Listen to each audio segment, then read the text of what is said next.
My name is Alicia Turner. At my mom's family party in a packed Chicago community hall, she pointed at me and sneered, "What is that useless doing here?"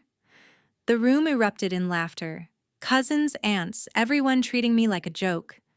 She hugged her stepdaughter tight and crowed, "This is my true heir." But when I stepped back inside, her daughter froze eyes wide and choked out, "Hello, Chairman." And just like that, the room flipped. Before I get to my story, I want to know what time it is and what city you're listening in. I'm glad to know how far my story has spread. Out in the parking lot, I leaned against my car. My mom's words stung sharp as a slap. I'd built Innovatech solutions from a startup desk to a Silicon Valley giant, sat through boardroom fights and buried colleagues after failed deals. Yet here, among family, she'd branded me useless. I took a deep breath, the air thick with exhaust from nearby factories. My hands shook not from anger but from the weight of being erased.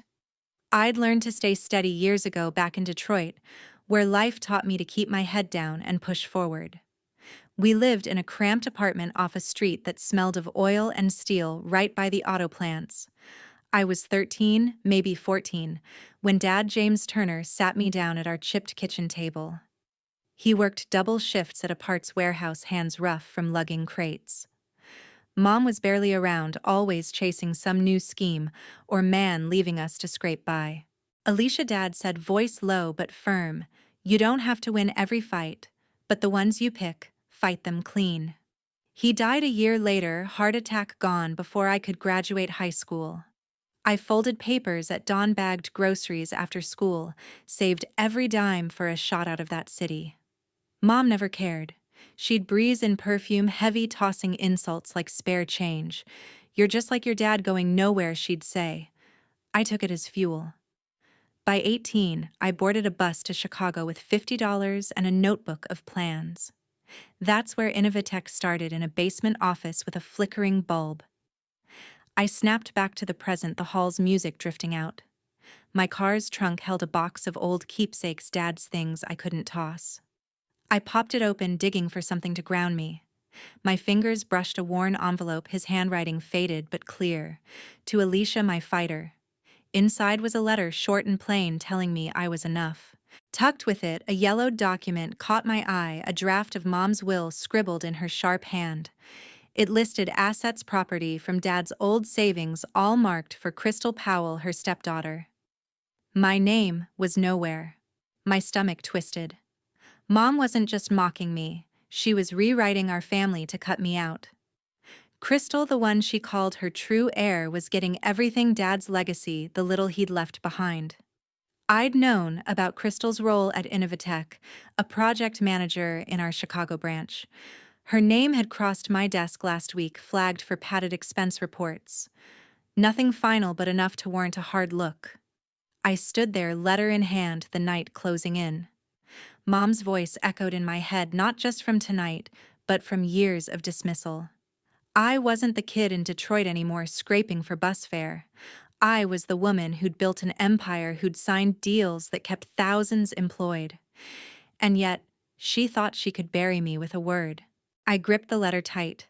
This wasn't over. I stayed in the shadows, my pulse still racing from the letter I'd found, Mom's plan to hand Dad's legacy to Crystal Powell. Her dismissal lingered, a bruise I couldn't shake. I spotted Crystal across the room, her blonde curls bouncing as she held court with a cluster of cousins.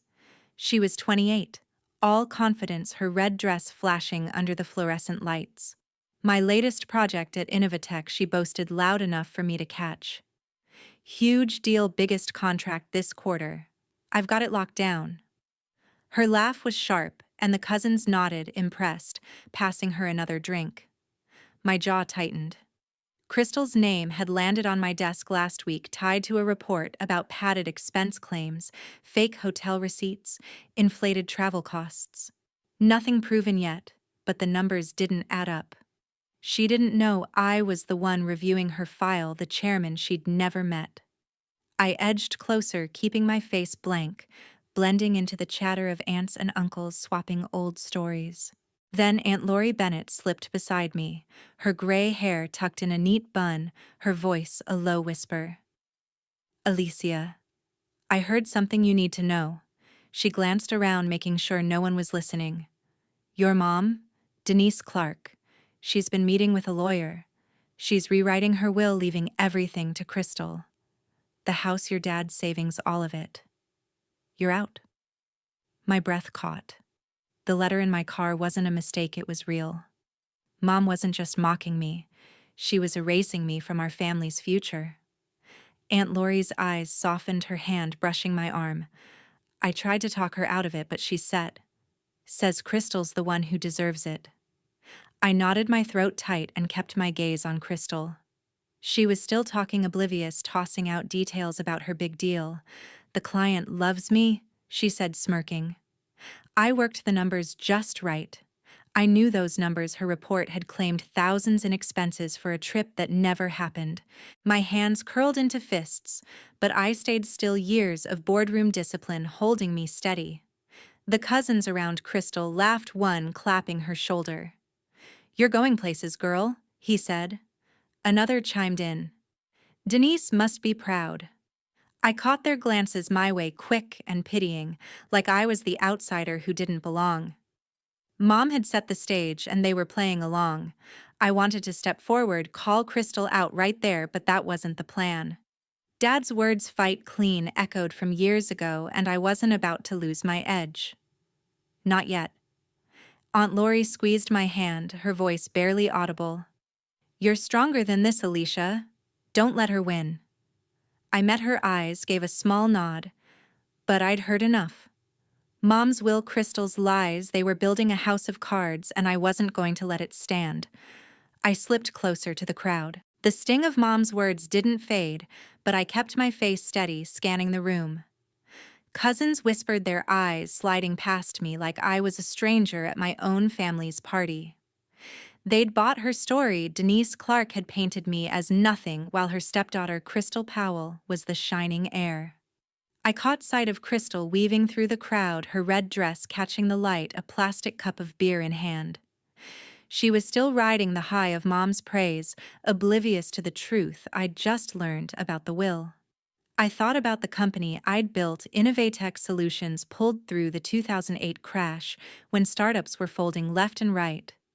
I'd signed deals under pressure that would have broken most, sat up nights balancing books to keep thousands employed. That was my legacy, not some scrap of paper Mom thought she could rewrite. A group of aunts near the buffet nudged each other, their laughter sharp-aimed my way. She's just here for the free food, one muttered loud enough to carry. Another nodded, smirking. Denise says she's nobody special. My chest tightened, but I didn't flinch. Years of facing down boardroom skeptics had taught me to stand tall when the room turned cold. Then Crystal spotted me. She sauntered over, her smile too wide, like she was doing me a favor. Hey, you're Alicia. Right, she said, her voice dripping with fake warmth. She didn't know who I was, not really. You must love these family things. I'm kind of a big deal at Innovatech, you know. Just closed a huge contract, handled the numbers like a pro. Her words hung there, bold and careless. I knew that contract. It was the one with the padded expenses, fake receipts for client dinners that never happened. Numbers she'd handled to skim thousands. My eyes narrowed, but I kept my tone even. Sounds impressive, I said, letting her dig deeper. Oh, it is, Crystal went on, tossing her hair. The client's eating out of my hand. I know how to work a deal, make things look just right. She winked like we were sharing a secret. The irony hit hard. She was bragging about fraud to the chairman who'd seen her report. I almost laughed, but I held it in, my mind racing. She had no idea the ground was crumbling under her. A cousin nearby overheard, raising his cup. That's our girl, he said, grinning. Crystal's got the family name covered. The others nodded their approval, loud, their glances at me laced with pity. They didn't know the half of it. Crystal's smugness. Mom's lies, it was all a house of cards, and I was starting to see how to bring it down. I thought of Dad, his voice steady in my memory, telling me to fight clean. I wasn't going to shout or make a scene, not yet. But Crystal's words, her careless slip about the deal, had just handed me a match. This wasn't just about Mom's will anymore. It was about truth. I turned away, my resolve hardening. I pulled out my phone, my hands steady despite the fire in my chest. Crystal Powell's smug words, her boast about fudging numbers mixed with Mom's sneer, and the cousin's laughter, a chorus that tried to drown me. But I wasn't the kid who folded under pressure anymore. I'd built innovatech solutions through market crashes and hostile takeovers. This wasn't a boardroom, but the stakes felt just as high. I scrolled to Gloria Simmons, my old mentor from the early days at Innovatech. She was 60 sharp as ever, a woman who'd clawed her way to VP before retiring. I hit call. She answered on the first ring, her voice gravelly but warm. Alicia, it's late. You okay? Mom just called me useless in front of everyone. I said, my voice low. Her stepdaughter Crystal thinks she's untouchable, bragging about deals I know are dirty. And Mom's rewriting Dad's legacy to give her everything. Gloria didn't hesitate. Sounds like my old boss in '98. He called me a nobody in a board meeting, thought I'd never fight back. I filed a lawsuit, small, clean, just enough to make him sweat. Cost him his bonus and his pride. You don't have to scream, Alicia. Stand firm, show the truth. If Crystal's playing dirty, you've got the receipts. Her words landed like a lifeline. I thought of Dad James Turner, his voice steady, in that Detroit kitchen telling me to fight clean. Mom Denise Clark had spent years dismissing me, and now Crystal was following her lead, thinking she could skate by with padded expenses. But I'd seen the reports. I had the power to set things right. I don't want to humiliate them, I said, pacing the asphalt. But I can't let this slide. Then don't, Gloria replied. You're the chairman. You earned that chair. Walk in there and let them see who you are. No shouting, no games, just the truth. If Crystal's crossed a line, handle it by the book. Lawsuits aren't revenge, they're accountability. I nodded, though she couldn't see me. Thanks, Gloria. The call ended and I stood still, the night air cool against my skin. The party's music thumped faintly, a reminder of the crowd waiting inside. I thought of the company I'd built, the sleepless nights balancing budgets to save jobs, the deals I'd closed when no one believed I could. Mom's will, Crystal's lies, they didn't define me. My work did. I opened my car's trunk where my work bag sat untouched from a board meeting that morning. Inside was the suit I'd worn, black tailored with the Innovatech pin on the lapel, a small silver emblem of everything I'd earned. I slipped off my casual jacket, pulled on the blazer, and straightened the pin. My fingers brushed the crisp shirt, smoothing it flat. I adjusted my tie, the knot tight and precise, each movement grounding me. The suit wasn't just fabric. It was armor-proof of every step I'd taken from that Detroit apartment to the top. I glanced at my reflection in the car window. The woman staring back wasn't the girl Mom had written off. She was Alicia Turner, chairman, who'd fought battles bigger than a family party. Gloria's words echoed, stand firm. Dad's to fight clean. I didn't need to raise my voice or throw punches.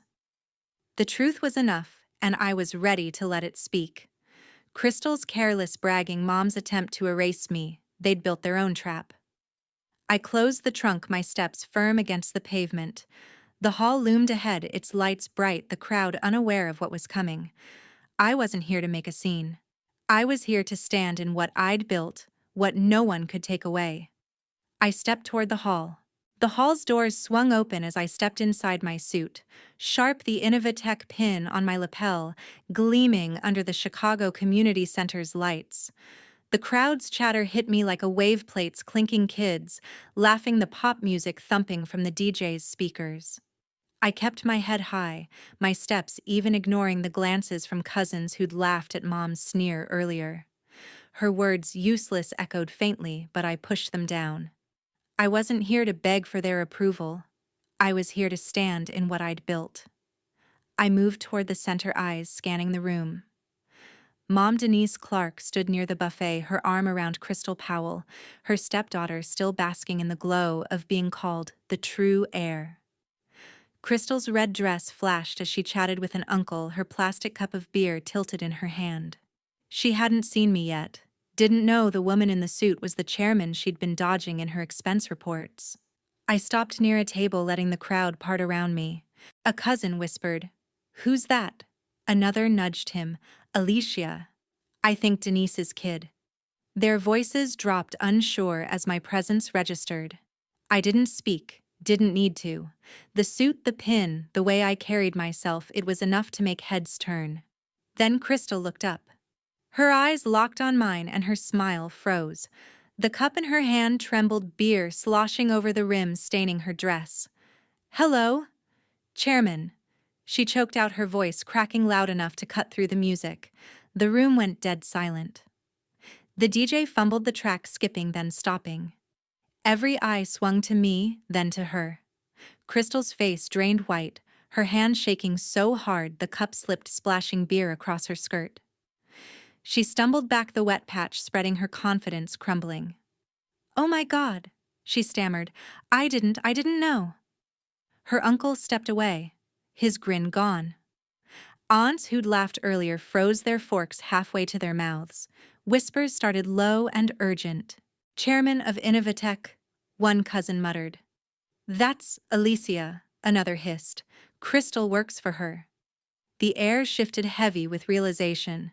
They'd heard Crystal's bragging her big deal, her handled numbers, and now they saw me, the woman who'd seen her padded receipts, the fake expenses she thought she'd hidden. I stood still, my gaze steady on Crystal. I didn't raise my voice. Didn't smirk. "We'll handle business at the office," I said, my tone calm but cold. "Bring your reports, Crystal. All of them." Her lips parted, but no words came. She nodded, jerky and quick, her eyes darting to Mom. Denise's arm dropped from Crystal's shoulder, her face stiff, lips pressed tight. She tried to laugh it off, a weak chuckle, but it died in the silence. Aunt Lori Bennett, standing nearby, started clapping, slow and deliberate. "Alicia," she called, her voice thick with pride. Others joined, hesitant at first, then louder. An uncle I barely knew nodded, his eyes wide. "Didn't know you ran the show," he said. The whispers grew about Crystal's deals, the expenses she'd fudged, the reports I'd seen. "She's in trouble," someone murmured. "Big trouble."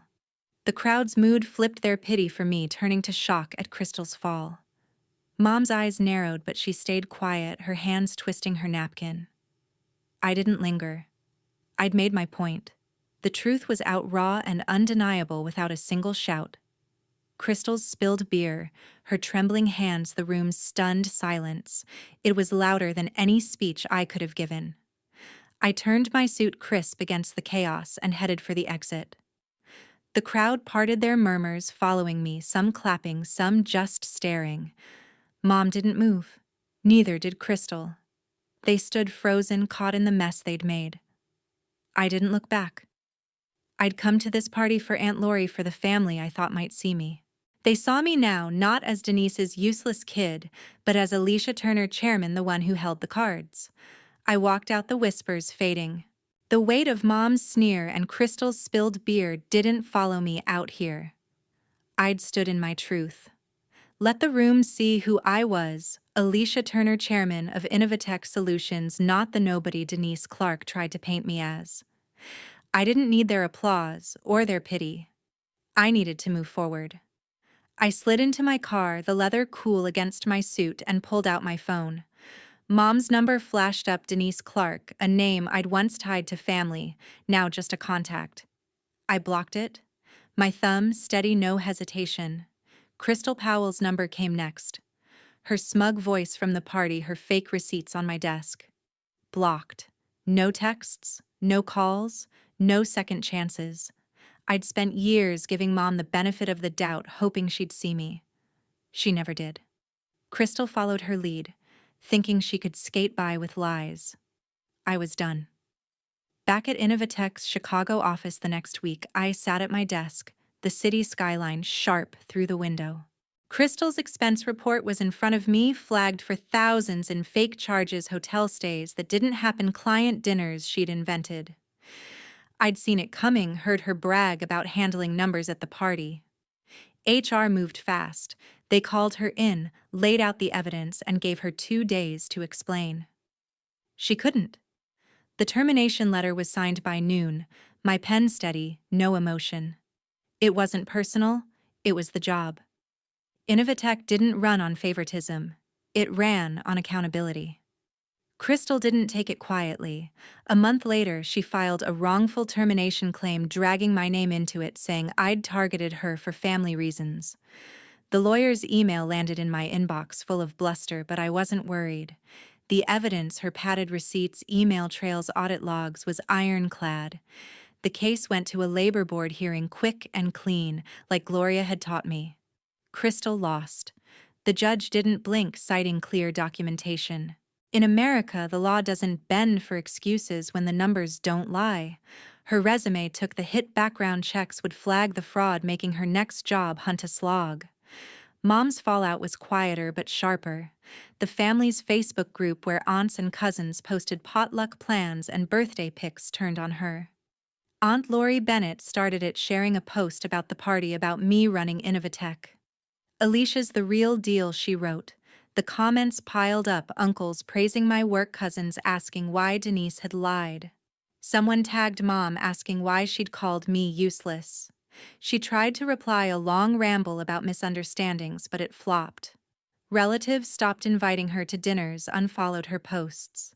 In a Midwestern family like ours, where group chats and Sunday BBQs tie everyone together, that silence was louder than any fight. I didn't gloat. I didn't post about it or call Aunt Lori to stir the pot.